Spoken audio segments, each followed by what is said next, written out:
Muy buenas tardes, mis queridos invitados. Les damos una cordial bienvenida a cada uno de ustedes. Nuestro firme fundamento se siente complacido por tenerlo a cada uno de ustedes en nuestra programación. Hoy es un día tan especial. Hoy día es un día tan maravilloso donde el Padre de la Gloria nos ha dado la oportunidad para que todos y todas podamos honrar y exaltar el nombre de nuestro Creador. En esta tarde, mis queridos amigos, tenemos una sorpresa, pero muy especial. Tenemos un amigo y pastor que nos visita del país de México. En esta mañana Ecuador se siente honrado y privilegiado. También aquí nuestro canal, nuestro firme fundamento, estamos saltando de alegría porque tenemos un personaje que viene de otro lado con una noticia extraordinaria. Así que si usted quería faltar, hoy hubiera faltado ayer. Pero como hoy es hoy, no se va a perder la oportunidad de recibir estos magnos mensajes que vienen con inspiración desde lo alto. El Espíritu de Dios estará trabajando en esta mañana en su servidor. Es una sorpresa, no le vamos a decir el nombre. Cuando ustedes lo vean predicando, él va a decir cómo se llama y de dónde viene. Así que, mis queridos hermanos, bienvenido y bienvenida a nuestra programación. Con ustedes aquí también va a cantar nuestra hermana, la esposa del pastor. Va a tener el gusto, el placer, el privilegio de poder dirigir una alabanza en esta mañana. Así que, mi querida y estimada hermana, bienvenida usted y su esposo, pero queremos escucharla cantar, porque aquí en Ecuador nos gusta cantar, somos alegres, dinámicos, así que bienvenida a esta su iglesia. Amén. Bienvenida. Muy buenas tardes, mis queridos hermanos. Pues ya como dijo nuestro hermano, vamos a cantar con gozo y alegría. Y para ello les invito a buscar en sus signarios el himno número 5, a nuestro Padre Dios. Iniciamos. A nuestro Padre Dios, alcemos nuestra voz, gloria a Él. Tal fue su amor que dio al Hijo que murió, en quien confío yo, gloria a Él. A nuestro Salvador demos con fe y honor, gloria a Él. Su sangre derramó, con ella me lavó, y el cielo me abrió, gloria a Él. Espíritu de Dios, elevo a ti mi voz, gloria a ti. Con celestial fulgor me muestras el amor de Cristo mi Señor, gloria a Él. Amén. Asimismo les invito a buscar el himno número 11, Unidos en Espíritu. Iniciamos. Unidos en espíritu al coro celestial, cantemos con los ángeles un cántico triunfal.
algún himno de su preferencia que les guste. Himno número 18, suenen dulces himnos. Iniciamos.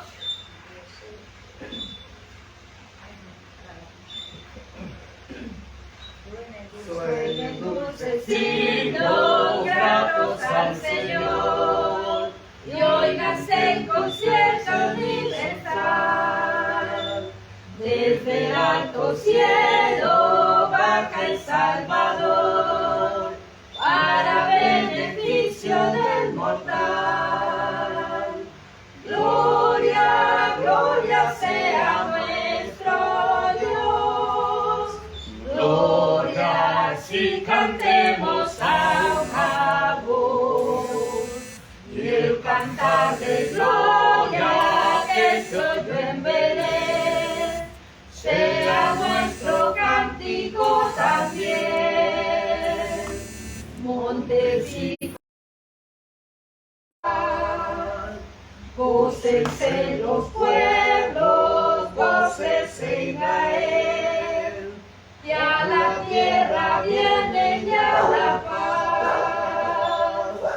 Gloria, gloria sea nuestro Dios.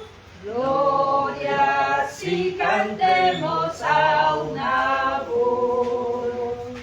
El cantar de gloria que se oyó en Belén, sea nuestro cántico también.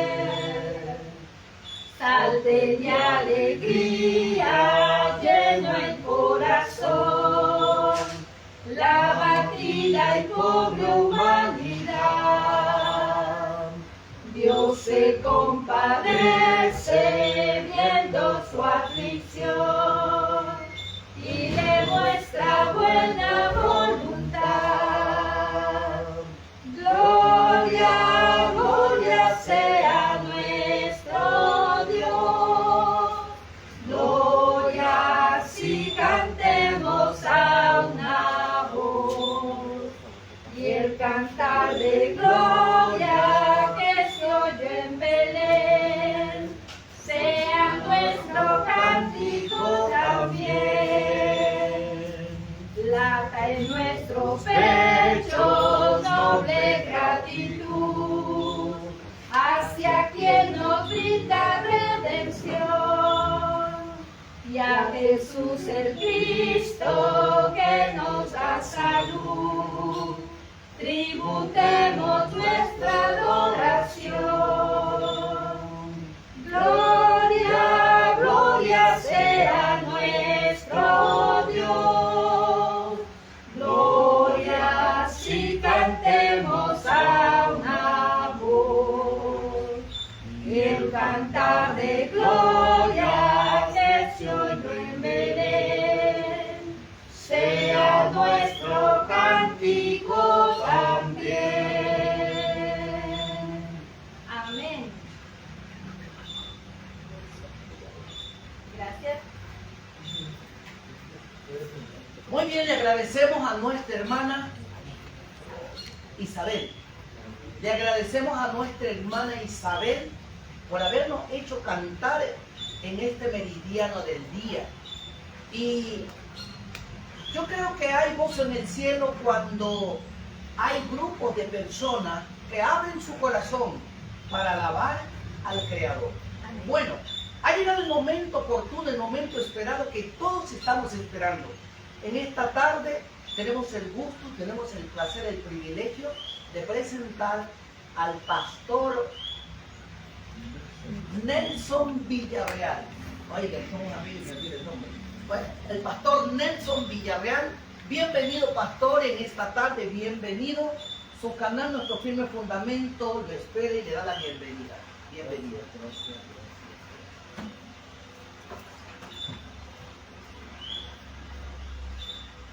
Buenas tardes a todos. Buenas tardes. Ya son tardes. Amén. Deseamos que Dios les bendiga, queridos hermanos. No sé cuántos están conectados, pero indudablemente estamos aquí, un buen grupo de los hijos de Dios. pueblo del Señor, aquí estamos y es una hora especial. Casi no hay reuniones ni este día a esta hora, pero creo que Dios obra y da las oportunidades para bien de su causa, para bien de su iglesia. Así que estamos en la mejor disposición de servirle. Su servidor, el pastor Nelson Villarreal, desde México, con mi esposita, nuestra hermana Isabel Esparza, quien dirigió los cantos. Y bueno, nos recibe la hermana Isabel también aquí en esta parte de Santo Domingo, Ecuador, y nuestra hermana Mari, que es nuestro ángel de la guarda. Así que estamos todos conectados. Aquí está Moisés, ¿verdad? ¿Y cómo te llamas, hijo? Moisés. Juan Carlos, ¿sí? Josué. Elías. Elías, miren. Perfecto. Estamos completos y vamos a estudiar la palabra del Señor. Estamos dando unas conferencias en Nogales, en la casa de nuestra hermana Mari, y tenemos un buen grupo y estamos invitando a los que deseen participar. Hoy a las 7 iniciamos nuestra programación con clases de salud y también tenemos las clases de doctrina y profecía. Así que están cordialmente invitados y esperamos que estén por allá. Sabemos que varios de nuestros hermanos no pudieron asistir esta mañana, pero veremos qué podemos hacer para mañana y pasado mañana. Y bueno, el que no pueda asistir ninguno de estos días, la siguiente reunión la tendremos allá en la Ciudad de México. Allá los esperamos. Ya los esperamos que lleguen temprano y no se pierdan. Eso está bien. Vamos a estudiar algo que tiene que ver con las cosas que están pasando en nuestro tiempo. Hay cosas muy importantes para este tiempo y una de ellas es lo que menciona el espíritu de profecía acerca de la apostasía nacional. ¿Han oído hablar acerca de eso?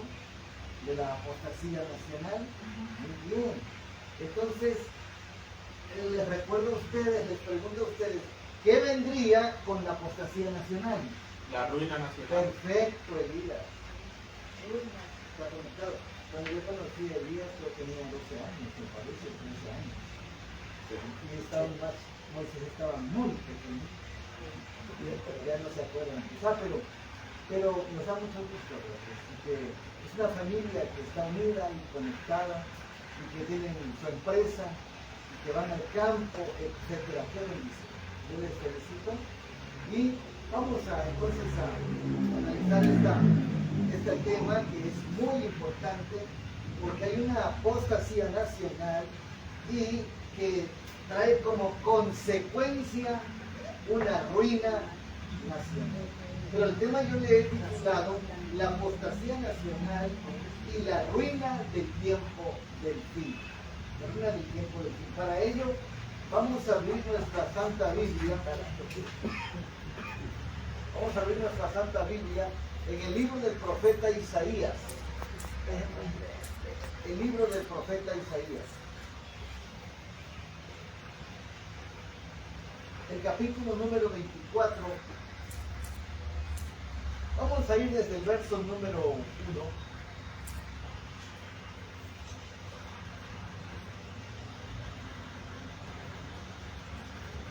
La palabra del Señor nos dice aquí que Jehová, ¿qué dice ahí? Vacía la tierra Vacía la tierra y la desnuda o la desola. Y trastorna su haz y hace esparcir a sus moradores.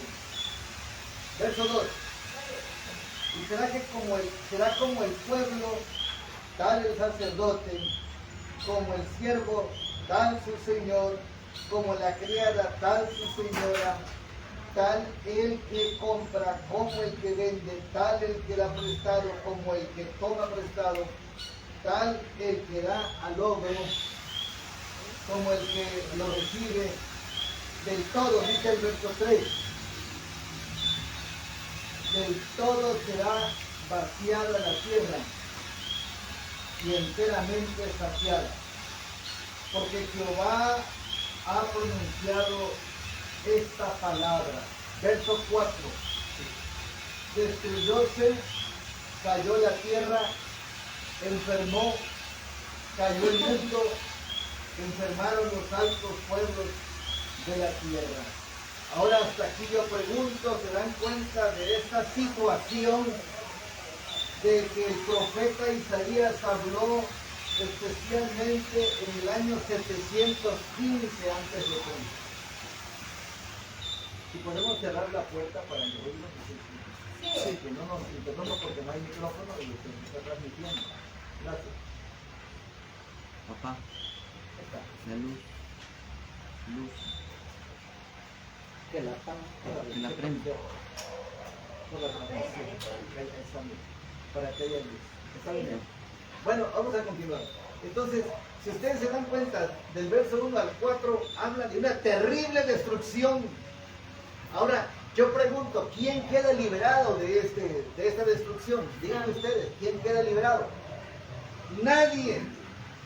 La criada, la señora, el pueblo, el sacerdote, el que da logro, el que da prestado, el que vende, el que compra. ¿Quién queda liberado? Nadie queda liberado. ¿Se han puesto a ver cómo está el mundo en relación a las calamidades, la destrucción, los tornados, los huracanes, las inundaciones, los tsunamis, los terremotos, los huracanes, los volcanes y tantas cosas que hay? Dice la palabra del Señor aquí, muy importante: esparce a sus habitantes, destruye. Y ahora yo pregunto, ¿cuándo Dios destruye y por qué? Cuando hay juicio, Cuando hay juicios, ¿pero por qué? por la desobediencia, Exacto, por la desobediencia. ¿Y por qué? porque hay una ley que Exactamente, que se desobedece. esa es la respuesta. Dios puso una constitución para el plan. Y si no vivimos a la altura de lo que Él puso, obviamente viene la destrucción. Pero miren lo que dice el verso 5. Y la tierra, ¿qué cosa dice allí? Se contaminó, se corrompió bajo sus moradores, porque traspasaron las leyes, falsearon el derecho y rompieron el pacto sempiterno. Cosas interesantes. Ahora, la gente, si ustedes ven los noticieros,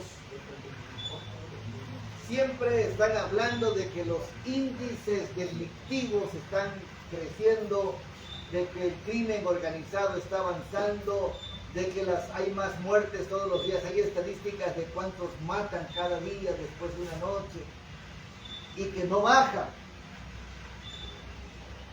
Sin embargo, el gobierno nunca dice somos responsables ni dice somos malos. No lo dice.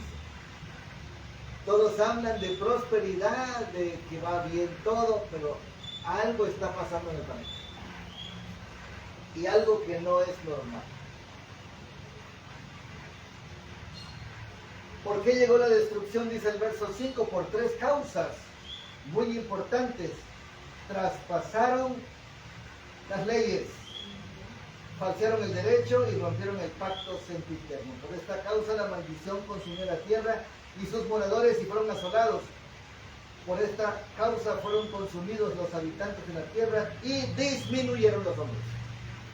Viene una despoblación a causa de la desobediencia. 3 cosas: falsearon, traspasaron las leyes. ¿Eso qué significa? Menospreciaron el carácter de Dios. No quieren nada con la ley de Dios. Falsearon el derecho. No hay justicia, no hay honestidad. Se acabó el orden. Y dice que rompieron el pacto sempiterno. ¿Y eso qué es? El sábado. El sábado, la ley de Dios y el pacto con Cristo Jesús. Ya no les interesa. Todo el mundo es cristiano. Según. Pero Dios es un Dios de orden. Y el Señor Jesucristo dijo, si me amáis, ¿qué cosa? Guarda los Guardad mis mandamientos. mandamientos. No podemos nosotros decir que somos cristianos si menospreciamos la santa ley de Dios. No lo podemos decir. Entonces, el mundo tiene un pequeño problemita, si se dan cuenta, a causa, y por esta causa llega la destrucción. Número uno, traspasar la ley de Dios, falsear el derecho y romper el pacto sentimental. A causa de eso llega la destrucción. ¿Y saben? La destrucción viene. ¿Viene o no viene? Claro que viene. ¿Nos acordamos del mundo antediluviano? Ellos desobedecieron, se rebelaron, a tal punto que Dios se arrepintió de habernos hecho. Y pregunto, ¿Dios se equivocó?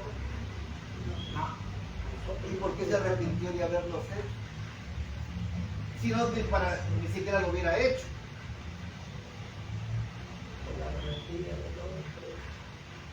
Porque ellos usaron mal su libertad.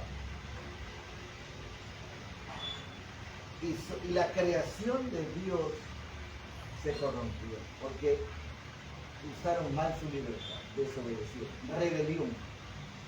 Y entonces llegaron a considerarse enemigos de Dios porque amaron el mundo. Pero vamos a ir a otra parte muy interesante. Si tienen preguntas, háganlas. Eventos en los últimos días, eventos del tiempo final, el conflicto de los siglos, el conflicto inminente, el libro Maranatha, Cristo viene, todos estos libros que marcan la profecía y el tiempo profético nos hablan de que viene una apostasía nacional. ¿En dónde? En los Estados Unidos. En los Estados Unidos. Ahí viene la apostasía nacional. ¿Qué pasa en los Estados Unidos? ¿Qué de importancia tienen los Estados Unidos que enmarcan una apostasía en Estados Unidos especialmente? Estados Unidos era, ahora ya no es la potencia mundial, Estados Unidos es la potencia mundial. ya Es la potencia mundial. Es y viene más fuerte como potencia. Todavía viene con Porque más todavía fuerte. no cae. No, y viene la época de oro todavía. Como la cabeza de la Babilonia. Entonces, ¿qué es lo que tiene Estados dicen Unidos? que ¿cómo es? El Vaticano es la que va a ser, la que va a gobernar.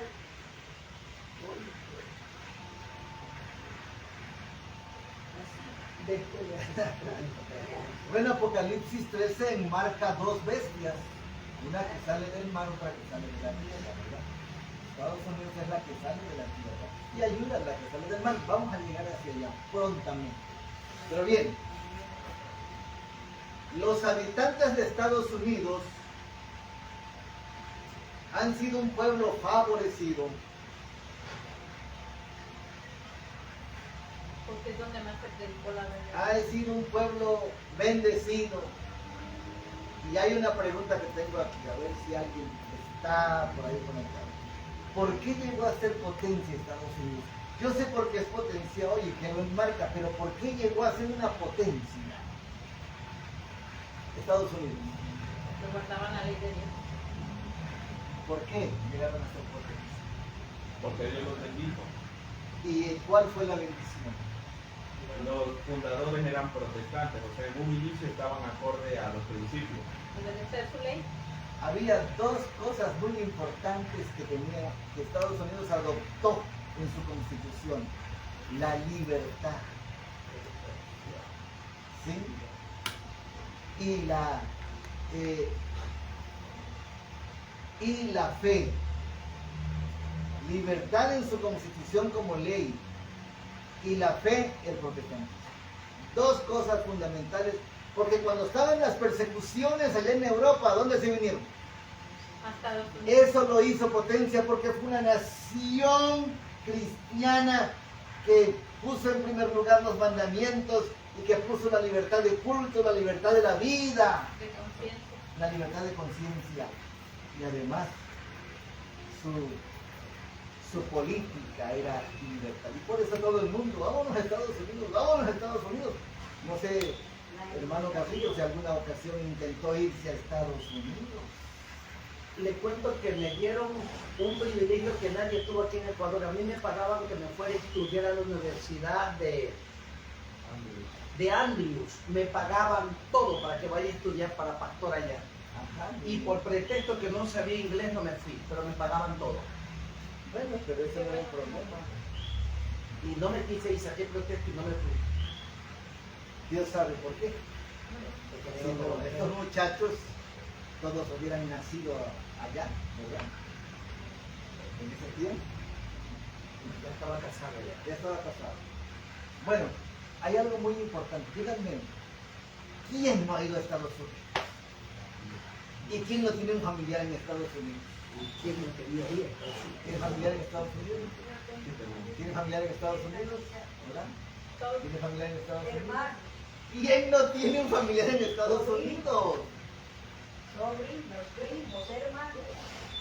Todo el mundo está allá en Estados Unidos, porque es la potencia mundial, no por su poderío militar, porque sí es, y por su dólar, que está perdido el dólar, pero es el que tiene más divisas en el mundo. ¿Sí? Es el que más cambio, se hace el tipo de cambio es dólar. Entonces, esa es su poderío, no es el dólar, ni es lo militar, es su constitución, sus leyes de libertad. Ha sido un pueblo favorecido, pero el día en que restrinja la libertad religiosa y apure del protestantismo y apoyen al papado, habrán colmado la medida de su iniquidad. Y en los libros del cielo se registrará que han incurrido en una apostasía nacional. Entonces, cuando llega la apostasía nacional, cuando digan que esa bestia que habla, que tiene 2 cuernos de cordero, pero habla como dragón, y ahorita está hablando como por medio, se ha corderado, pero ya están como endragonándose, ¿verdad? Para atacarte. Ya están pasando los tiempos del cordero, pero pronto vendrá el dragón. Y entonces allá en los libros del cielo se registrará que ha incurrido en una apostasía nacional. ¿Esto qué significa? Que toda nación, a pesar de que es autónoma y tiene su constitución, se debe a Dios. ¿Se dan cuenta? Porque no han obligado, no han puesto leyes obligando a la gente a creer lo que ellos quieren, todavía hay libertad. Y eso es lo que va a hacer Estados Unidos, va a cortar la libertad. Sí, lo va a hacer. Y eso será la apostasía nacional. Entonces, ¿qué es lo que trae la apostasía nacional? Cuando en su constitución diga ya no más libertad y que el Partido Republicano y el protestantismo, que son los que van a regir en estos días, ya están gobernando, ellos mismos que fueron puestos como cristianos, como corderos, se hagan dragones. Eso es algo importante que viene. Por eso, qué bueno que no se fue a Estados Unidos. Porque Estados Unidos es riesgoso. Y además, pregunto yo, ¿es bueno ir a Estados Unidos? Si alguien quiere todavía el sueño americano. Para mí no. Para mí no. Cuando era joven había muchas oportunidades porque mi familia migraba allá. Pero yo no he sido partidaria. Yo decía, el que se va a los Estados Unidos es una persona ingrata de su propio país. Yo decía así, pues no. Bueno, hubo tiempo donde sí había que ir a Estados Unidos. Pero en este tiempo, hermanos, lo que hay que hacer es salir de Estados Unidos, ¿sí? Y de hecho Estados Unidos, esa potencia tan importante, sirvió también para que el Evangelio se esparciera a todo. Es la tierra gloriosa Sí. de Daniel 11 y 12. esa es la tierra gloriosa, por el hecho de que allí se fundó la verdad presente. Ahí surgió el pueblo remanente que dio el mensaje, o que dará el mensaje a todo el mundo. Muy importante, muy importante. Ahora bien, va a incurrir en una apostasía nacional. La apostasía, pregunto y díganme, ¿qué es apostasía?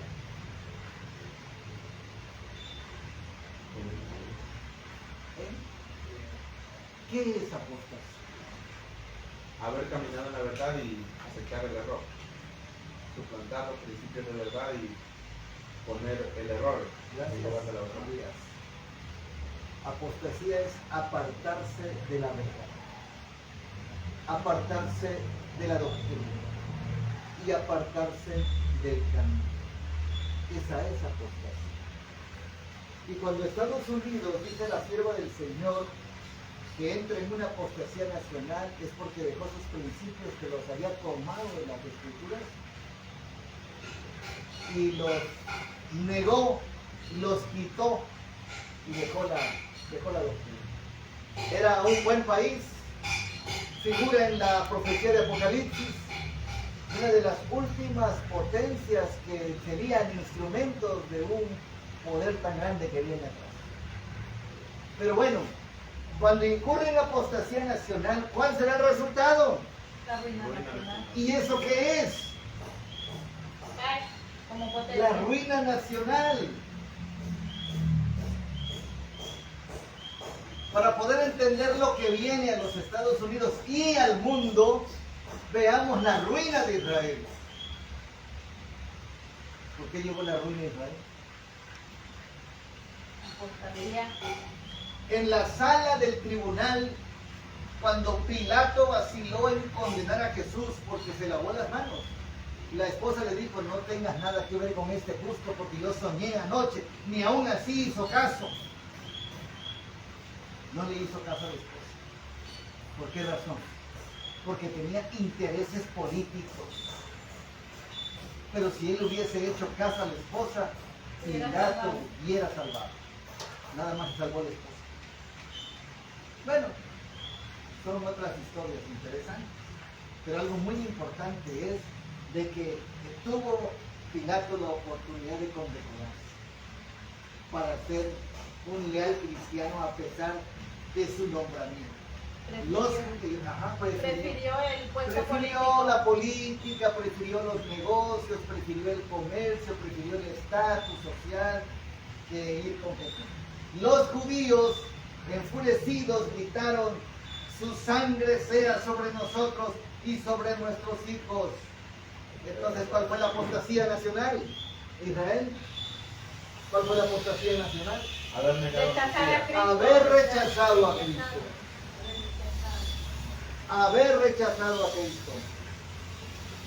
Los judíos que primero despertaron la ira de los paganos contra Jesús no habían de escapar sin castigo. El cumplimiento de esta terrible maldición que atrajeron sobre sus cabezas lo han experimentado la nación judía toda su vida.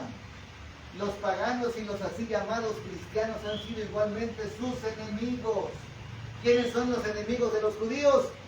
Los cristianos y los paganos. Vaya. ¿Y qué más? Los musulmanes. Todos están contra los judíos. Y cosa muy curiosa, los judíos pueden decir lo que dicen. No, pues nosotros ni somos cristianos, ni creemos que Cristo es Dios. Él es simplemente un profeta, porque así lo predican. Pero en los libros del cielo y la historia universal lo señalan como el rechazamiento del Mesías. Está enmarcado en la historia cómo ellos rechazaron. Y entonces esto es terrible, porque ellos dijeron: la sangre de Cristo caiga sobre nosotros. No supieron ni lo que dijo. La sangre de Cristo y la de los discípulos a quienes habían dado muerte estaban sobre ellos y fueron sometidos a terribles castigos. La maldición de Dios los siguió y fueron objetos de oprobio, ridículo por los paganos y los así llamados cristianos, y fueron degradados, fueron rehuidos, detestados, como si estuviesen sobre ellos la marca de Caín. Quiero decirles algo muy importante. Ellos son los culpables de la persecución por el sábado. ¿Sabían ustedes eso? Los judíos. Los judíos. Ellos son los culpables. Ellos son los culpables de que se estableciera el domingo. ¿Sabían ustedes eso? ¿Por qué razón? Por rechazar. Porque había tanto odio hacia los judíos que lo que ellos tenían en sus anales y escritos acerca del sábado, que son correctos, cualquier cristiano que guardaba el sábado lo acusaban de judío. Lo acusaban de judío. Entonces la gente decía, yo mejor voy a guardar el domingo porque si no me van a decir que soy judío. Y yo pregunto, ¿el sábado es judío? No, de ninguna manera. El sábado es un patrimonio universal de Dios y toda la humanidad. El domingo no figura en las escrituras como primer día y día secular de trabajo. El sábado es muy importante.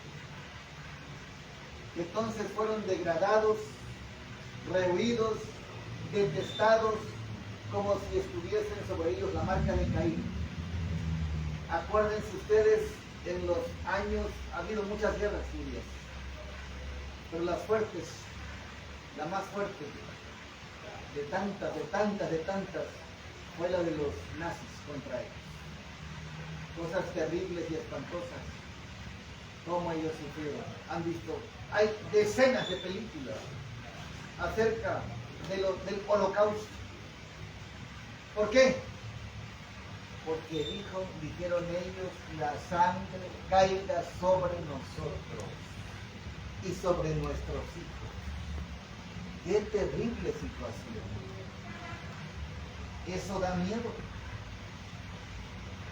Sin embargo, vi que Dios había preservado maravillosamente a ese pueblo y lo había dispersado por el mundo a fin de que fuese reconocido como especialmente castigado por la maldición de Dios.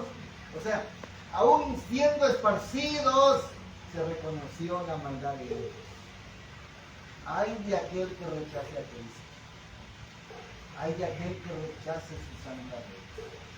Vi que Dios había abandonado a los judíos como nación, pero que miembros individuales de entre ellos se han de convertir todavía y ser capacitados para arrancar el velo de sus corazones y ver que la profecía relativa a ellos se ha cumplido.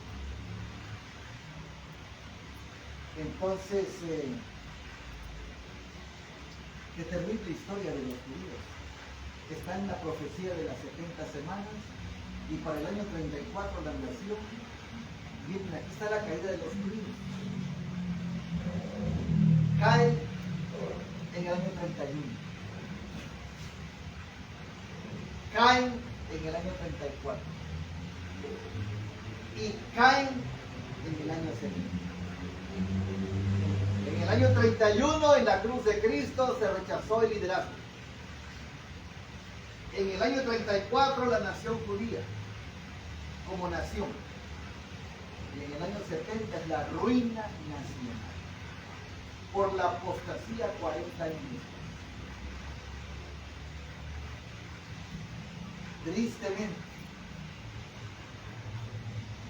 esa es la historia de la nación judía. El rechazar a Cristo como nación y crucificar a Cristo trajo un gran pecado sobre ellos. Satanás los había inducido a ellos a rebelarse contra Dios, negándose a recibir a su Hijo y manchando sus manos con sus preciosísimas sangres. Satanás se regocijaba de que los judíos estaban bien sujetos a su trampa. Cuando Jesús, pendiente de la cruz, exclamó: consumado es. ¿Qué pasó? Se rasgó el velo de Se rasgó el velo de arriba abajo. ¿Y eso qué significaba? que ya no se cesaban los sacrificios de los animales porque el Cordero de Dios ya era crucificado. Escapó el cordero del sacerdote. El velo se rompe en dos por una mano invisible como la de Belsasar. Y entonces se ve lo que nunca se veía. Y toda la gente tiene acceso al lugar santísimo. Número 1. Y número 2, termina el sacerdocio. Ya no hay sucesión sacerdotal. Dice el deseo de todas las gentes que aún los sacerdotes siguieron haciendo sacrificios y sacrificios hasta el año 70. Pero fue una blasfemia. Porque ya había muerto el Cordero de Dios. Ya no tenía que morir ni un cordero más, un animal más. Ni cuenta se dieron porque a los suyos vino y los suyos no le dieron. Ellos pensaban que estaban bien y seguían ofreciendo algo que ya era una blasfemia. ¿Por qué? Porque ya Cristo había muerto en la cruz. ¿Qué más significaba la ruptura del velo en dos de arriba abajo? ¿Qué más significaba? ¿Saben qué más? Que seguimos al Cordero por los Que ahora, bueno, aparte también de eso, entramos con él al santuario, al trono de Dios. Y también para demostrar que el muro de separación entre los judíos y los gentiles se había derribado. Y ya no había separación. Porque los judíos veían a los gentiles como animales inmundos, como perros. Ahora el Señor dijo, no, el Evangelio es dado también a los gentiles. Amén. Cosas maravillosas. Y cuando el soldado atravesó con una lanza su costado de Jesús, mientras pendía de la cruz, ¿qué pasó? Salieron dos raudales distintos, uno de sangre y otro de agua. ¿Qué significa eso? ¿Qué significa eso? La sangre que salió del costado de Jesús era para lavar los pecados de aquellos que creyesen en su nombre, y el agua había de representar aquella agua viva que se obtiene de Jesús para dar vida al creyente. Primeros Escritos, la página 209. Después que Jesús resucitó de entre los muertos, los judíos añadieron un pecado a otro. Más se hundieron. Sí. Cuando Cristo resucitó, ¿cuál es el otro pecado que cometieron los judíos? Pagaron a los soldados para que no dijeran la verdad. Pagaron a los soldados para echar mentira de que no había resucitado. ¿Se imaginan ustedes? ¿Qué significa eso? Que estaban posesionados por el demonio.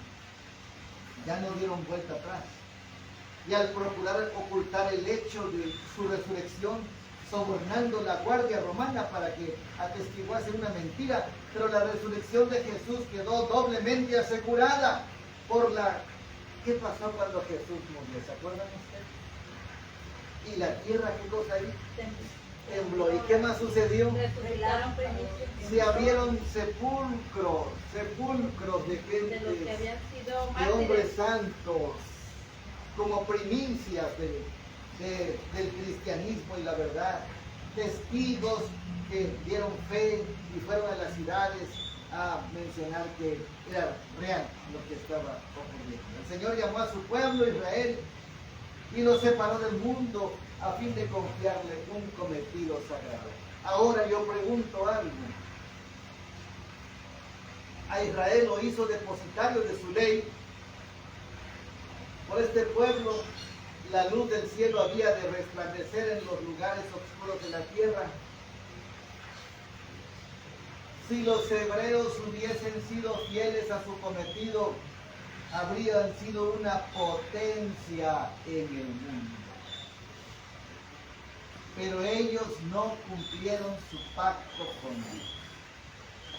Y ahora yo les pregunto, ¿por qué escogieron a Israel? ¿Por qué ellos? ¿Por qué no escogieron a España? ¿Por qué no escogieron a Inglaterra? ¿Por qué no escogieron a los cananeos, a los amorreos, a los egipcios, a los babilonios? No, fue Israel. ¿Por qué lo escogieron a él? ¿Por qué no escogieron a Ecuador? Porque Israel Israel no es grande, es más grande Ecuador. ¿Saben ustedes que es más grande Ecuador que Israel? Mucho más grande. Israel es pequeño. Entonces, ¿por qué los escogieron? ¿A poco no dieron mucha lata, mucho problema, mucho desgaste? Y cada rato incurrían en apostasía los reyes, y pecaban, y Dios todavía tenía misericordia. ¿Por qué razón?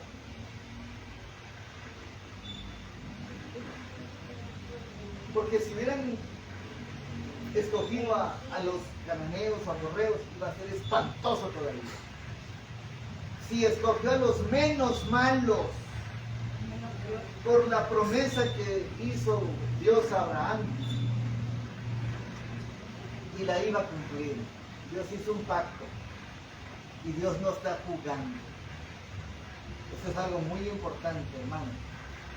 Dios no juega. Los que jugamos a veces somos nosotros, lamentablemente. Y cuidado con eso. Porque miren dónde acabaron los judíos. Tengamos mucho cuidado en esas cosas. Pero ellos no cumplieron su pacto con Dios. Cristo dio a sus discípulos una señal de la ruina.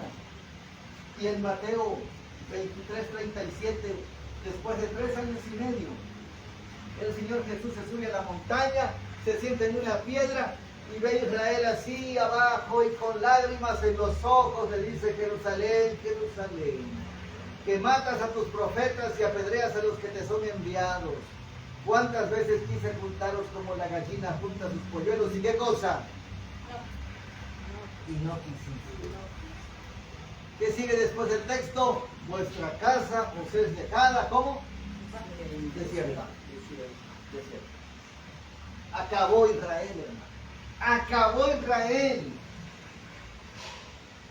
¿Cuántos llegan a Israel? Van al muro de los lamentos, se golpean y eso ya no sirve. Israel se acabó, terminó su tiempo, ya no tiene nada que ver en este tiempo del fin de Israel, nada. Entonces pregunto yo, ¿cuándo cayó la nación judía? En el año 70. En el año 34. Cuando rechazaron. Se acabó. Ahora pregunto yo, ¿está perdido Israel?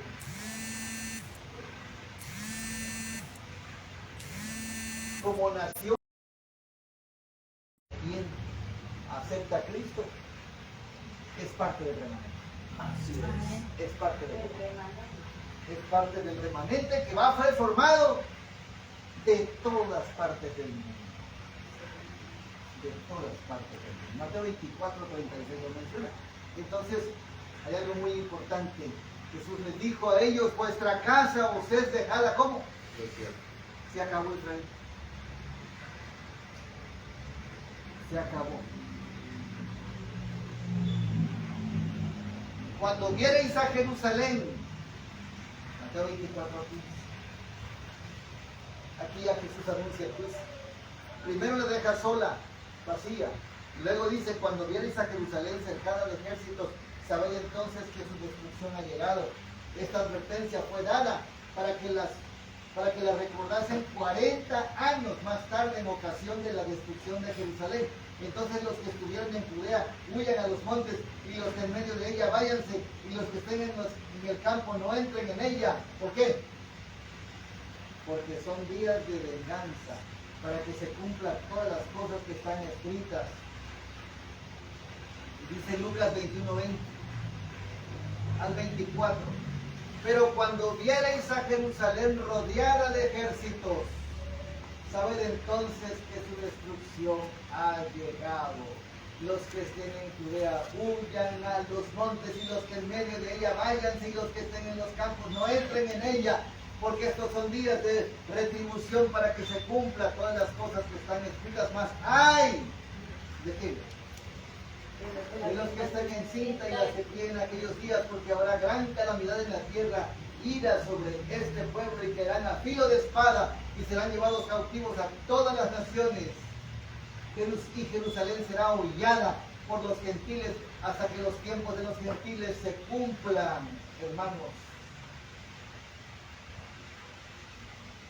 Jesús, mientras iba con la cruz, que no la pudo cargar, sino Simón Cireneo. Y las mujeres a cierta distancia llorando por Cristo. ¿Se acuerdan? Y se voltea el Señor Jesús y ¿qué les dijo? No lloren por mí. No lloréis por mí. Llorad por vosotras y por vuestros. ¿Por qué razón? Se cumplía la profecía. Se cumplía el juicio de Dios. Dios cumple su palabra. Exactamente. Él cumple su palabra. Josefo, miren cómo fue el año 70. ¿Alguien se acuerda qué pasó en el año 70 y cómo fue? Ya lo de Jerusalén. ¿Sí? Fue cuando los romanos destruyeron Jerusalén y arrasaron con todo. Exactamente. Josefo, un historiador, afirma que 1.110.000 personas murieron durante el asedio. El asedio duró 3 años y medio. Primero llegó Sergio Galo y luego llegó Tito para darle tiro de gracia a lo que ya estaba ocurriendo. La mayoría de los judíos, además de 97.000, fueron capturados y esclavizados. El general Tito, hijo mayor de Vespasiano, marchó a conquistar Jerusalén y su grandioso templo. Tito cercó la ciudad con estacas puntiagudas, Lucas 19:43. Eliminada la posibilidad de escapar, empezaron los días, miren esos días que vinieron, sin comida, sin agua, los niños asediados por sus propias madres para saciar el hambre. ¿Se dan cuenta? ¿Se imaginan lo que está pasando? Que la mamá veía al niño y se lo quería comer. Y los niños ahí ni voy porque mi mamá me quiere comer. A los que podían correr y a los chiquitos. A los que pudieron correr, pero algunos sí se los comieron. ¿Se imagina, hermana Isabel, comer hacia un hijo? Y si usted tiene 8 hijos, ¿cuál escogería usted para comerse? El que esté más gordito. El que está ahí. Y no pregunto de los otros porque quién sabe. De los animalitos, sí hay animalitos que se comen a los hijos. Ahí Tenía una ya, perrita que paría y se iba.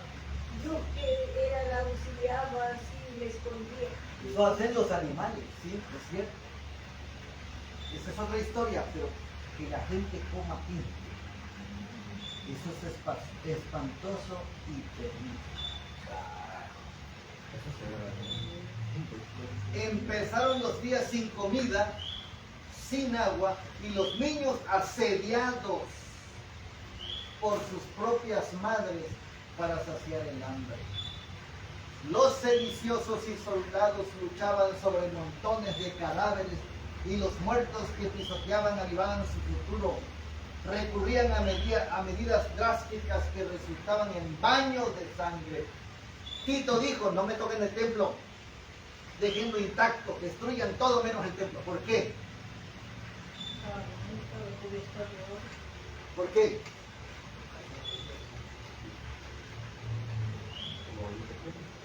Porque era una de las maravillas de ese tiempo. El templo de Jerusalén era una de las maravillas más importantes de esa época. Si mal no recuerdo, dice las descripciones de aquella época, dice que ocupaba 6 veces más terreno que el Coliseo romano. En total, dice que el Coliseo romano ocupa 6 acres y el templo ocupaba 36. El templo era un templo extraordinario y bello. Gracias a Dios. Pero los soldados estaban como poseídos. Llegó el momento que la trifulca ya no hicieron caso, ni a Tito le hicieron caso. Y alguien lanzó una tea ardiente por su ventana, por el muro allá, y empezó a arder. Y Tito estaba desesperado, mandó avisos, nadie le hizo caso, porque estaban poseídos ya. Porque ya era una... ¿Y saben por qué razón pasó eso? Porque ya había una profecía del Señor. No quedará piedra sobre piedra sin que todo esto fuera derribado. El número uno. El número dos, ¿qué hubiese pasado si el templo no hubiese sido destruido? Iban a adorar. Y pregunto, ¿por qué tenía que ser destruido? Porque el templo no sale. Número uno, el templo tenía que ser destruido porque rechazaron al Señor del templo. ¿De qué sirve un templo sin el Señor? Número uno. Y número dos, si no hubiese sido destruido, ¿saben qué quería hacer Tito? Dice la historia que Tito quería empoderar ahí al Dios romano. Iba a ser terrible, se iba a borrar de la historia la fe de Israel. Terrible. Pero Dios había dicho ya. Su profecía se cumplió y el templo fue destruido y no quedó piedra sobre piedra sin que todo eso fuera derribado. Entonces, es importante todo esto para entender que en nuestro tiempo ya no debe haber templos. El único templo fue el de Jerusalén. Quieren construir otro templo, pero no van a poder. Porque la profecía de Jesús es clara. No quedará piedra sobre piedra sin que todo esto sea destruido. Y entonces, ¿cuál fue el templo después? Nosotros. En los hogares donde se invoca la presencia de Dios, ese es el templo. ¿Y qué no Saulo de Tarso perseguía a la iglesia y se iba casa por casa? Ya no había templo. No los perseguían en el templo. Entonces, ¿por qué se construyeron templos después? ¿Por qué nos metieron a un templo después? Entonces la gente cuida su templo y lo embellece, le pone alfombra, le pone clima, le pone esto, le pone ventanas, lo pone como mejor sea. Pero muchas veces el Señor ya no está ahí. Menos cuando se denigra sus mandamientos y se pisotea sus santos sábados. ¿Por qué se volvieron a hacer templos? ¿Quién nos metió a los templos si ya no deberíamos hacer templos después de que cayó el de Jerusalén? Porque todos salimos de un templo. Fue Constantino,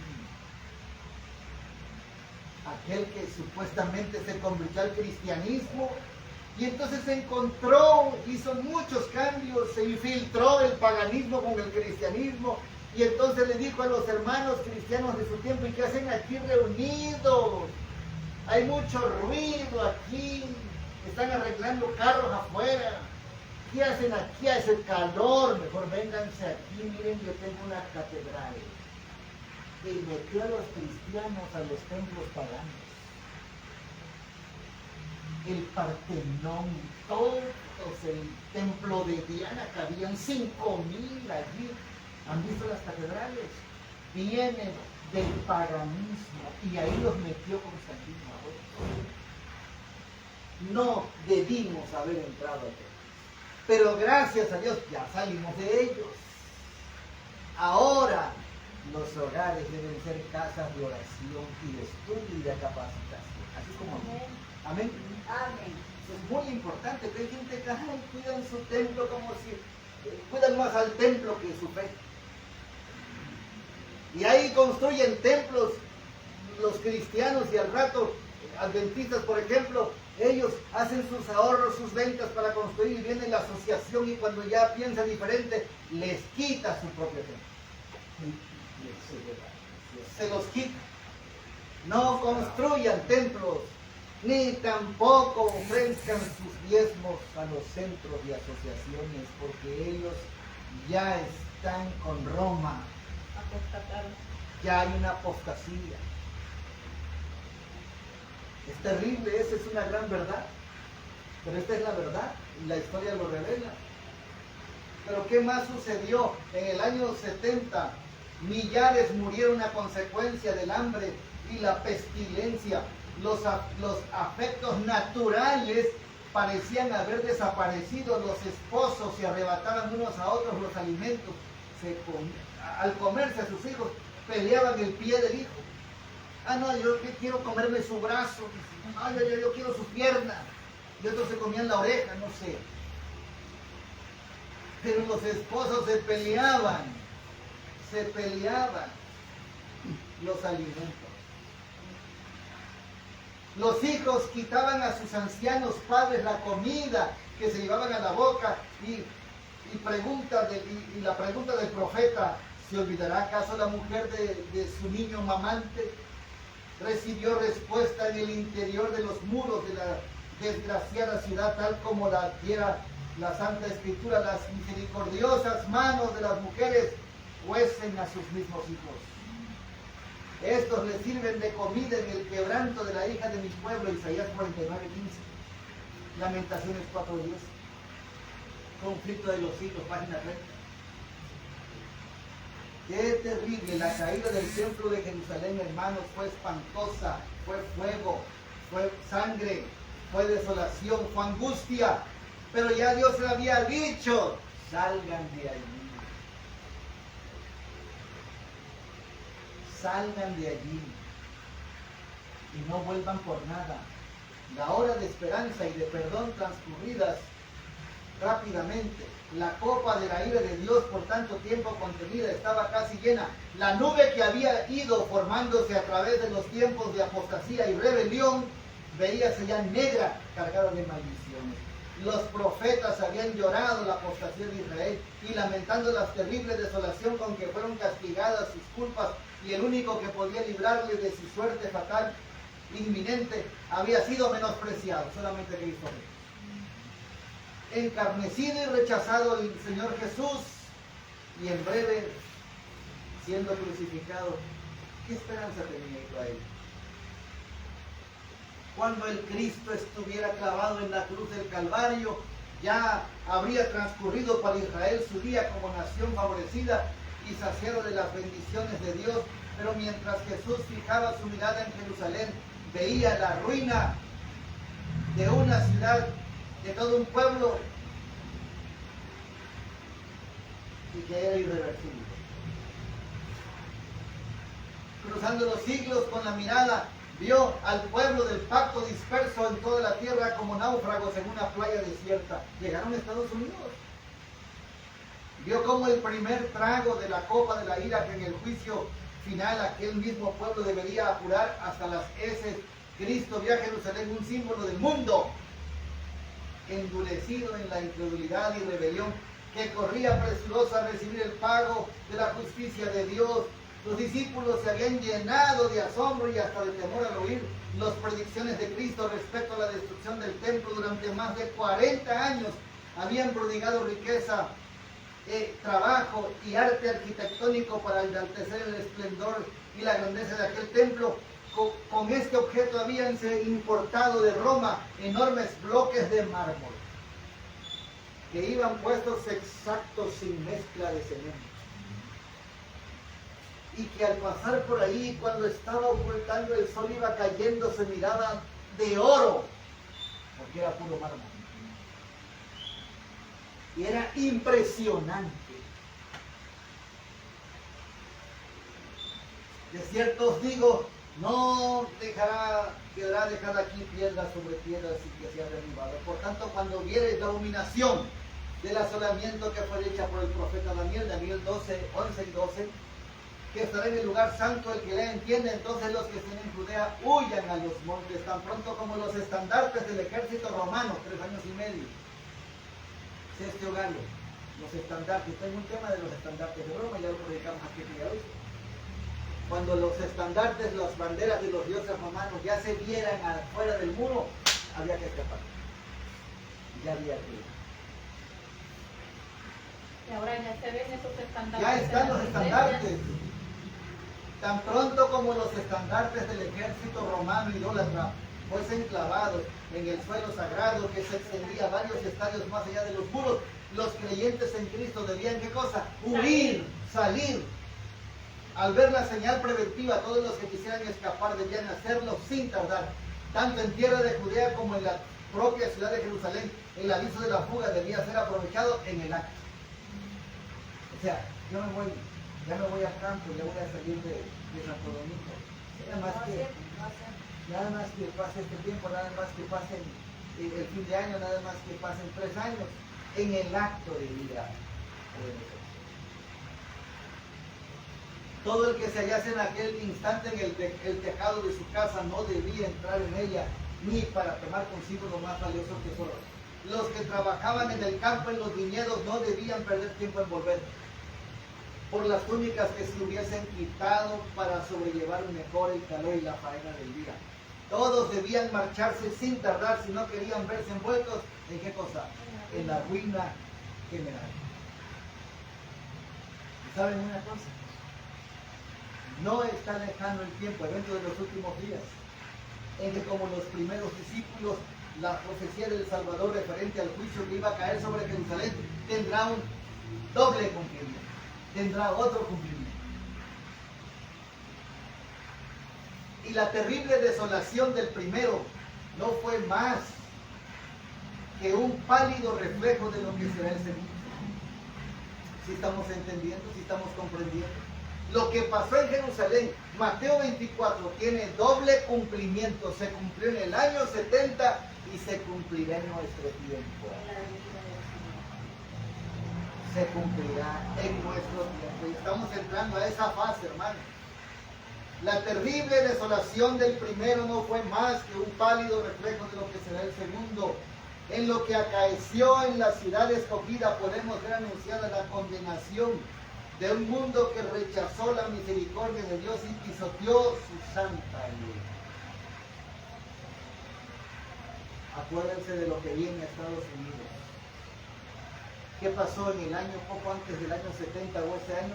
Aparecieron señales y maravillas como síntomas precursores del desastre y de la condenación. En las nubes, a la puesta del sol, se veían como carros, hombres de guerra que se reunían para la batalla. Así como el sitio de Jerusalén por los ejércitos romanos fue la señal para que hubiesen los cristianos de Judea. Así la asunción del poder por parte de nuestra nación, los Estados Unidos, con el decreto que imponga el día de descanso papal, será para nosotros una amonestación. Entonces será tiempo de abandonar las grandes ciudades y prepararnos para abandonar las menores.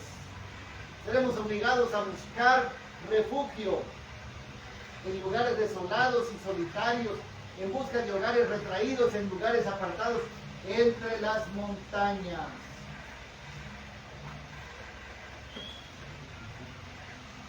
Concluyamos. ¿Tienen preguntas? Háganlas. Voy a entrar a la conclusión. Por el decreto que imponga la institución del papado en violación a la ley de Dios, esta nación, Estados Unidos, se va a separar completamente de la justicia. Cuando el protestantismo extienda la mano para asir la mano del poder romano, cuando se incline por encima del abismo para darse la mano con el espiritismo, cuando bajo la influencia de esta triple unión ese país repudie todo principio de su constitución como gobierno protestante y republicano y haga provisión para la propagación de las mentiras y seducciones papales, entonces sabremos que ha llegado el tiempo que se verá la asombrosa obra de Satanás y que el fin, ¿qué cosa? Está cerca.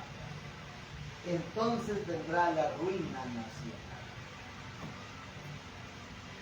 Hermanos, ¿cuánto falta para eso? Esta fiesta ya empezó el 25 de enero, hace casi un mes, y va muy rápido. Apenas estaba terminando la sesión del presidente Trump para cuando hizo juramento como presidente, 70 decretos en un día. 70 decretos. Firma tras firma tras firma y firma tras firma tras firma. Aquí lo curioso, hermanos, amigos que nos escuchan, es que está exactamente como lo dice el conflicto de los hijos. Partido republicano y protestantismo. Había habido varios presidentes republicanos, pero no habían ganado por el protestantismo. Ahora ganó por 9 estados por la religión, ganó Trump, y religión protestante. ¿Se equivoca la sierva de Dios? ¿Cuántas veces habíamos leído el conflicto de los siglos? Y ahora vemos que exactamente está pasando. ¿Eso qué significa? Que pronto viene la apostasía nacional y simultáneamente la ruina. Estamos a punto de ver eso. Y por esa razón tenemos que despertar nosotros para saber en quién hemos creído y hacia dónde vamos. Volverán a encenderse los fuegos de la persecución mediante las concesiones contemporizadoras del así llamado mundo protestante. La trampa es que el mismo cristiano se pone la soga, no es el pagano. Noten bien, el papado está muriendo. La gente que es ignorante o inocente y no estudia la historia ni la Biblia, pobrecitos, hay que orar por ellos. No se dan cuenta que como instrumento del enemigo está siendo usado para poder destruir al planeta, las almas. Porque lo que viene a Estados Unidos a través del protestantismo apóstata, el falso profeta de Estados Unidos, ¿saben qué? Viene porque ya hizo una concesión con el espiritismo y el papado.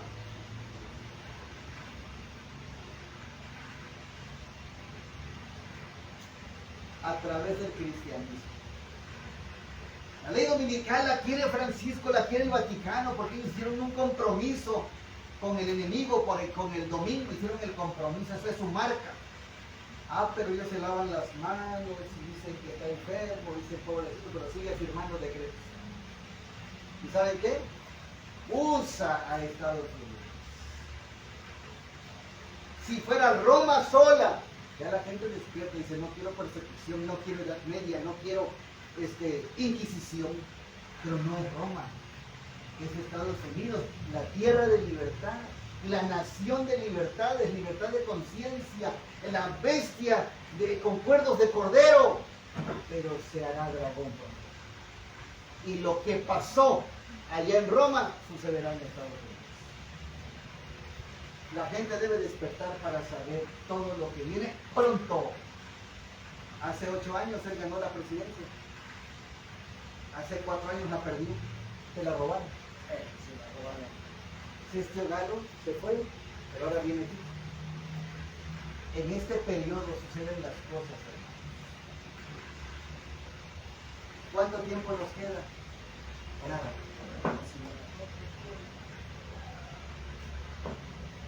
A medida que los hombres se apartan más y más de Dios, se permite que Satanás ejerza su poder sobre los hijos de desobediencia. Él origina la destrucción entre los hombres. En tierra y mar se producen calamidades, incendios, inundaciones, destruyen vidas y bienes. Satanás decide culpar a todos estos, a quien rehúsan sostener el ídolo elegido por él.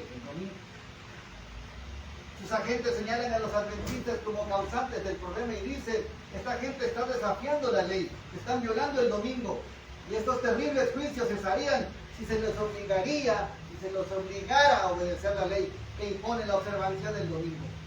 La imaginación más fecunda no alcanza a darse cuenta de la magnitud de tan dolorosa prueba. Los tiempos de apuro y angustia que nos esperan requieren una fe capaz de soportar el cansancio, la demora, el hambre. Una fe que no desmaye, a pesar de que las pruebas vengan más duras. Bien. Y lo único que podemos decir, hermanos, es lo que dice Apocalipsis 2. Sé fiel hasta la muerte. yo te daré la corona de la vida. El tiempo de gracia casi llega a su final. Estamos por entrar a la crisis espectacular y se acabó. Ya no queda mucho. Así que no pierdan tiempo. No busquemos Ahora, entretenimiento. diga hermano pastor, que como para uno alejarse al campo tiene que ser lejos, o así con tal que sea campo. Que sea campo, hermana, por lo menos no tan lejos, porque hay que venir a predicar la ciudad. En este momento no es para esconderse, es para hacer un puesto de avanzada. Está bien, ahí lo que quiero decir. No sé a dónde se van, pero invítenme, por favor. Ay, ya. Quiero pan del hermano, quiero probar el pan del hermano Carlos, que a mí me Ya acuerda. se sabe por acá. Sí, sí. No te olvides, Yo quiero probar el pan del hermano Carlos, que ya. ya ni me acuerdo bien, Vamos a probar los nuevos. y la granola. Hermanos, son tiempos de acción. No es esconderse, es hacer un puesto de avanzada y venir a la ciudad a predicación. Amén. A ver cuándo suelta a estos jóvenes que los quiero llevar a México porque vamos a testificar. Y el pueblo guardó silencio. Eso es lo que estamos haciendo. Mi esposita y yo, gracias al Señor, fuimos 21 misioneros para la frontera con Estados Unidos a predicar el Evangelio. Vamos a ir a la Ciudad de México. 16 somos ahorita, pero van a ser 17 a predicar, a repartir conflictos de los hijos, porque tienen que saber esto, la gente no lo sabe. Hay gente que no va a venir a reunirse aquí y no va a ir a ninguna congregación, hay que buscarla en las calles. Este es el mensaje de verdad presente. Urge el mensaje de los 3 ángeles, esto es lo que urge. Yo lo que digo es que tenemos que nosotros ser fieles en los caminos del Señor y hacer lo que dice el Señor que tenemos que pregonar. Tenemos que salir a pregonar donde que haya la oportunidad de ir a pregonar la palabra de Dios. No estar, como dicen, ociosos. Bueno, Discípulos vanos. gracias hermana, y quiero decirles hermanos a esta congregación, tenemos que estar en el mensaje del tercer ángel, de los 3 ángeles. Esto urge. ¿Por qué? La salvación de las almas. Ustedes tienen que saber, tenemos que advertirle al mundo los errores y tenemos que darle la esperanza de que Cristo vive y que Él es el Salvador, que el Señor nos ayude. Voy a tener que llamarle la atención a los Muy bien. Todas las promesas del Señor Jesús son apoyo poderoso de mi fe. Mientras luche yo aquí buscando su luz, siempre en sus promesas confiaré. Himno número 249. Vamos a colocarnos de pie para terminar cantando.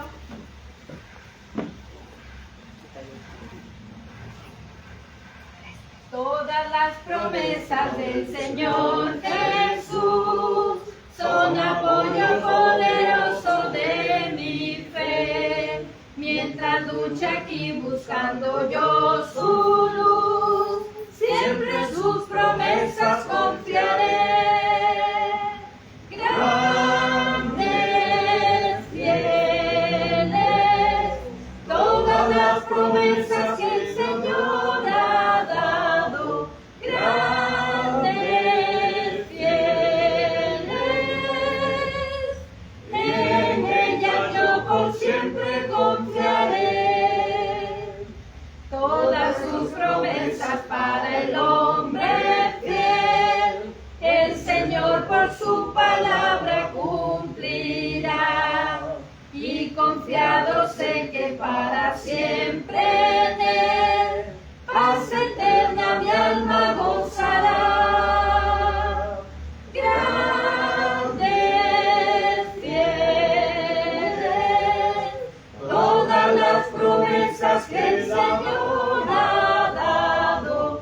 Grandes, fieles,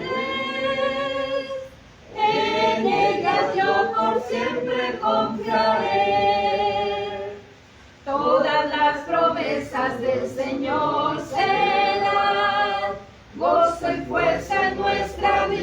terrenal. Ellas en la dura lid nos sostendrán y triunfar podremos sobre el mal. Grandes, fieles, todas las promesas que el Señor ha dado. Grandes, fieles, en ella yo por siempre confiaré. Oramos, hermanos, con reverencia.